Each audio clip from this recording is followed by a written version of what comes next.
দেড়টা বেজে গেছে। তো এই যে মাছ, আমার হাজব্যান্ড খুব সুন্দর ট্যাংরা মাছ কাটে, দেখো একদম ইনট্যাক্ট রাখে, কোনো রকম এই জায়গাটা কি সুন্দর রেখে কাটে, দেখেছো? কোনো রকম মানে শুধু পেট থেকে টেনে ময়লাগুলো বার করে দেয়। এই ট্যাংরা মাছ আর এই চিংড়ি মাছ, তো চিন্তা করছি যে চিংড়ি মাছ দিয়ে একটুখানি এই যে দেখো কুমড়ো রয়েছে, একটু বেগুন আর এই ডাঁটা দিয়ে একটা তরকারি করব চিংড়ি মাছ দিয়ে। তো কুমড়োটা আর ডাঁটাটা আমি একটু ভালো করে তেলে নেড়ে একটু ভাপিয়ে নেবো, কারণ ডাঁটাগুলো সেদ্ধতে সময় লাগবে। আর বেগুন, কারণ টাইমটা হয়ে গেছে, বেগুনটা যেমন তেলে আগে নেড়ে রেখে দিই সেরকমই করব।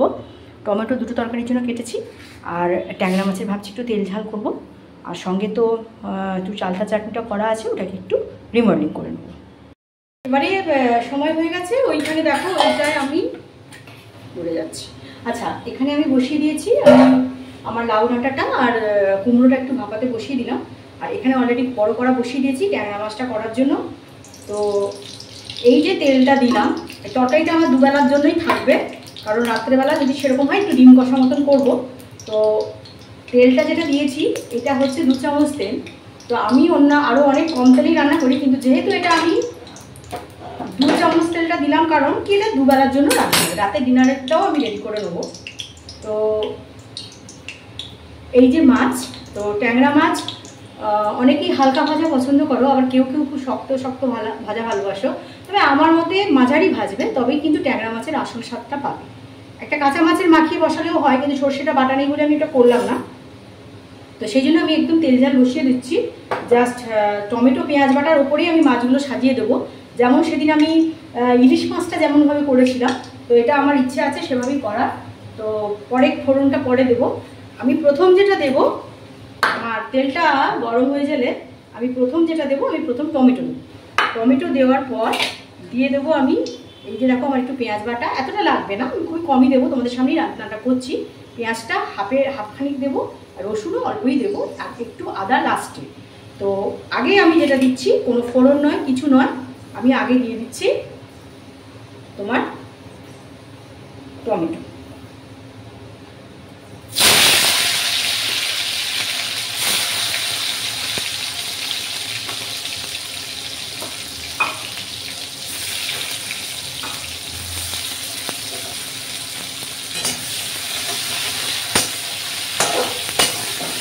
টমেটোটা ভাজা হয়ে গেলে দেখো টমেটোটা আমার বেশ সুন্দর ভাজা হয়ে গেছে।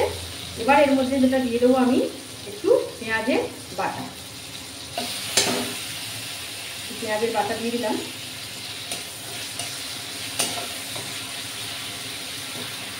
সঙ্গে রসুনের বাটাও একটু দিয়ে দিলাম।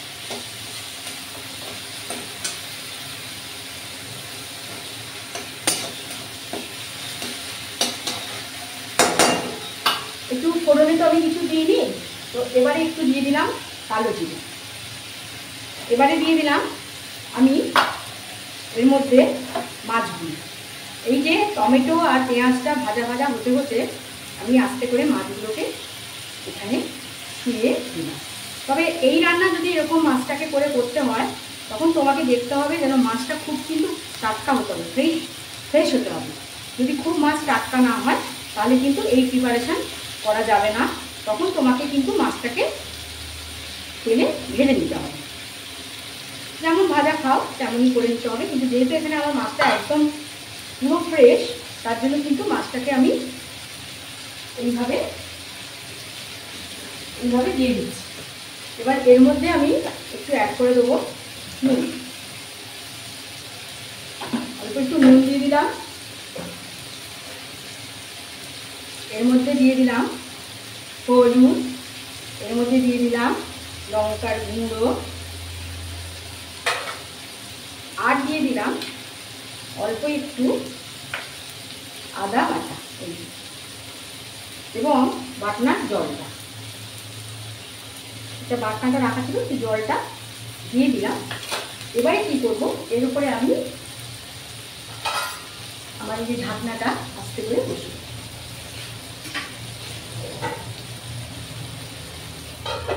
হালকা করে ঢাকনাটা বসিয়ে দেবো, একটু মজে আসুক, তারপরে আবার একটুখানি আমি জল দিয়ে একটু উল্টো দিকে করে। তো আমি চলে এসেছি, এটা আমার ওই যে কুমড়ো দিয়ে শাক দিয়ে তরকারিটা করবো, তার জন্য তো একটু তেল দিলাম, কারণ তেলটা গরম হলে এর মধ্যে আমি চিংড়ি মাছটা ভাজবো। চিংড়ি মাছটা অলরেডি আমার সেদ্ধ করা আছে, বেশি ভাজা লাগবে না, তো তাহলেও অল্প একটু ভেজে নেব।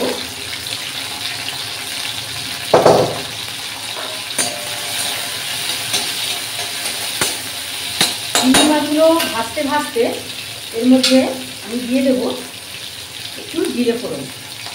যেটা কুমড়ো দিচ্ছি, তো কুমড়ো তরকারি যেটা দেবো সেটা কিন্তু একটু জিরে ফোড়ন দিলে ভালো লাগে। দিয়ে দিলাম একটু পেঁয়াজ, বাটা পেঁয়াজ ছিল একটু দিলাম, একটু রসুন দিলাম, আর একটু আদা দিলাম। এটাকে ভালো করে একটু কষে নিতে হবে। খুব কষার দরকার হয় না, কারণ এটা তো একটা শাকের তরকারি, একটু রসুন রসুন গন্ধ হলেও খুব একটা খারাপ লাগে না। তো অলরেডি আমার ভাজা হয়ে গেছে। তো এর মধ্যে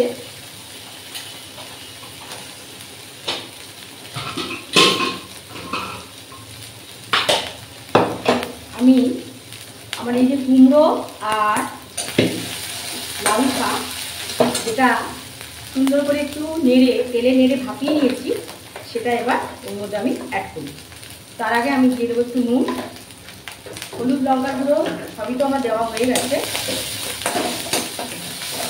আরও পেঁয়াজটা সুন্দর করে ভাজা হয়ে গেল। তো এর মধ্যে আমি মাছ ভাপানো যেটা আছে সেটা আমি দিয়ে দিই। এটা আর একটু কষবো, একটু কষা হয়ে গেলে, শুকনো শুকনো হয়ে গেলে এর মধ্যে আমি ভাজা বেগুনটা অ্যাড করি। তো দেখি এটার অবস্থা কি হলো, দেখিয়ে দিচ্ছি। জাস্ট এইভাবে জিনিসটা এসেছে, একটু চটচড়ও করছে। তো এবার আমি যেটা দেবো, হালকা করে একটু জল দিয়ে দেবো। জলটা দিয়ে এটাকে আস্তে করে, দেখো বসে বসে গেছে, তো খুব সাবধান, কিন্তু এই সময় কিন্তু মাথাটা খুব ঠান্ডা রাখতে হবে, নাহলে কিন্তু মাছগুলো ইনট্যাক্ট থাকবে। সে ঘুরিয়ে ঘুরিয়ে ঘুরিয়ে ঘুরিয়ে, যেহেতু মাছটা নিচে নিচে একটু বসে বসে গেছে, সেদিন যেরকম দেখেছিলাম সেই রকম করবে। জাস্ট মাছগুলোকে উপাসটা হয়ে গেছে, মাছগুলোকে এবারে একটু উল্টো দিক করে দেবে।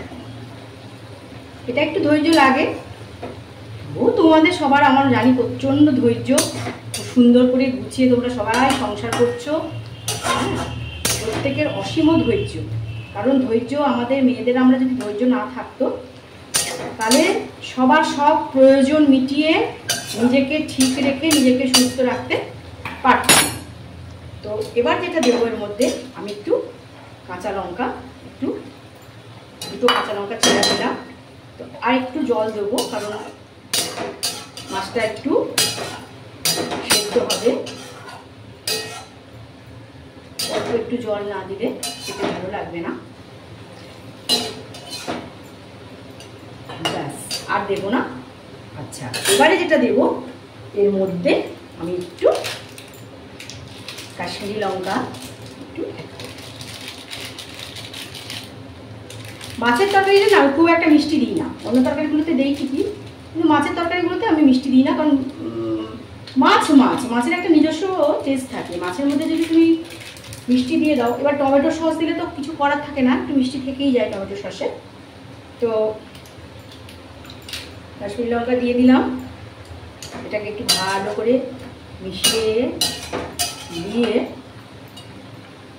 এবার এটাকে আমি টুক করে একটু করে ঢাকনাটা দিয়ে দিলাম। লঙ্কা থেকে গেছে, চেরা লঙ্কা, তো আরেকটু এটা হতে দিতে হবে। আরেকটু হওয়ার পর এটাকে আমি নামাবো। মোটামুটি এটা দেখো, আমার একদম বসে বসে এসেছে। এবারে যে আমার ভেজে রাখা বেগুনটা এবারে অ্যাড করব।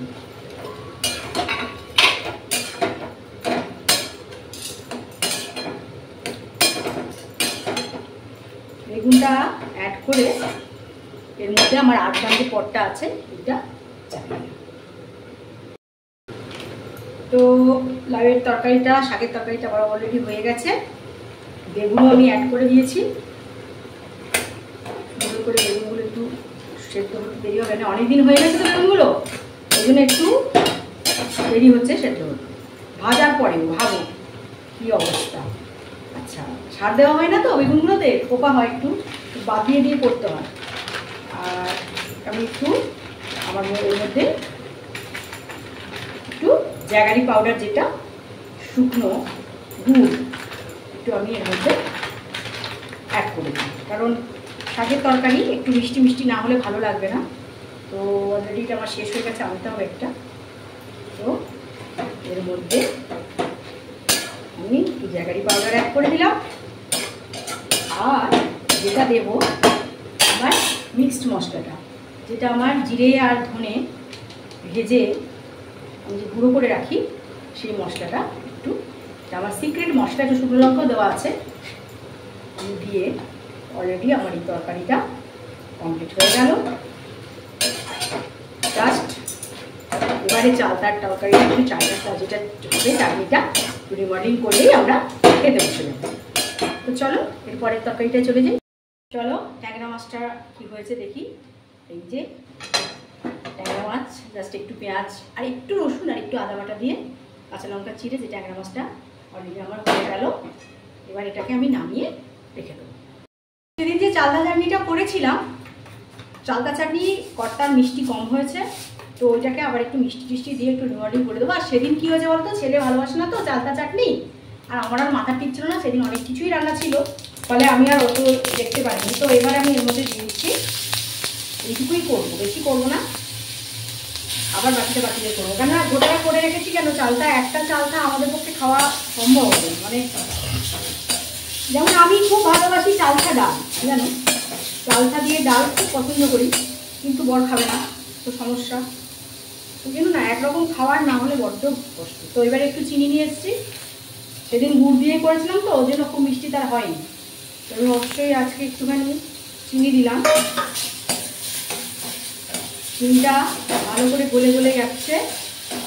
যে কোনো চাটনির ক্ষেত্রে চিনি দিয়ে একটু অল্প একটু জল দিয়ে দিয়ে, এটা আমার ঠিক গুড়ের প্যাকেটটা একটু আমি একটু নষ্ট করি না, মানে ভীষণ পিঠতে, হ্যাঁ ভীষণ পিঠতে। আমার মা বাপি প্রত্যেকে বিরক্ত, শ্বশুরমশাই শাশুড়ি মা, মানে মানে কী অবস্থা, মারা তো বিরক্ত। মানে আমি কোনোদিন কোনো, যখন কিছু শেষ হয়ে যায়, ধরো একটা নিভিয়া ক্রিম মাখছি, শেষ হওয়ার আগে আমি তার মাথাটার মধ্যে যেটা লেগে আছে না, ওটা আগে মাখলাম। কি যদি আমি সাবানটা, যে কোনো জিনিসই আমি একদম নষ্ট করি না। ধরো কোনো কিছু একটা মশলা, ধরো তো প্যাকেটটা দিলাম, তারপরেও কিন্তু আমি প্যাকেটটা যতক্ষণ না শেষ হচ্ছে ততক্ষণ রাখি, এবং লাস্টে একটু ধুয়েও আমি দিই। তো অবশ্যই গুড়ের জলটা আমি এর মধ্যে দিয়ে দিলাম। বড় বাবাজি পছন্দ হয়নি সেদিন, হ্যাঁ তিনি পছন্দ, তার মিষ্টি একটু কম হয়েছে, তো ওই জন্য কী করলাম,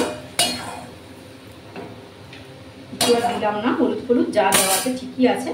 তো একটুখানি ফুটে যাক, তারপরে একটু মাখা মাখা হয়ে গেলে তুলে নেব। অলরেডি হয়ে গেছে, এই দেখো একদম আচারি ভাবটা এসে গেছে। তো এবার আমি বন্ধ করে দিচ্ছি।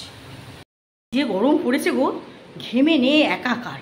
তো অলরেডি এতক্ষণ আমার রান্না কমপ্লিট হলো। করলাম লাউ একটা তরকারি করলাম ডাঁটা ফাটা দিয়ে, কুমড়ো টুমড়ো দিয়ে, আর করলাম একটুখানি তোমার ট্যাংরা মাছটা না ভেজে বসিয়ে দিচ্ছি, কেমন হয়েছে সেটা মুখরোচক চ্যানেলে দিয়ে দেবো, দেখে নেবে। আর একটু চালতার চাটনি। তো চলো এই আজকে রান্না, আর তোমাদের সঙ্গেও শেয়ার করে দিচ্ছি। চলো, তো আজকের ডিনার প্লাস লাঞ্চ, চিংড়ি মাছ দিয়ে শাক দিয়েছি, কুমড়ো বেগুন দিয়ে তরকারিটা, এটা আমি দেখাবো মুখরোচক চ্যানেলে, এটা দিয়ে দেবো যে 10 মিনিটের মধ্যে কীভাবে তোমরা করে ফেলতে পারবে চটপট। তো এইটা রাত্রে রেখেছি, আর এটা লাঞ্চে নিয়ে নিচ্ছি। আর মাছও এরকম করে দিয়েছি, দুটো ভাত, ব্যাস যে যেরকম খাবে। তো এটা রাত্রে দিয়ে দেবো। আর এটা যাই হোক, আর মাছটাও না ভেজে, ট্যাংরা মাছকে একদম ভাজিনি, জাস্ট পেঁয়াজের ওপর সাজিয়ে দিয়ে কীভাবে করেছি পুরোটাই মুখরোচক চ্যানেলে দেখিয়েছি, তোমরা দেখে নিতে পারো যদি ইচ্ছে হয় তোমাদের। আর এই দেখো চালতার একটা চাটনি, এই চালতা চাটনি করেছি। এই হচ্ছে আমাদের আজকে ডিনার প্লাস লাঞ্চ। চলো, তবে চালতা চাটনিটা রাতে খাবো না।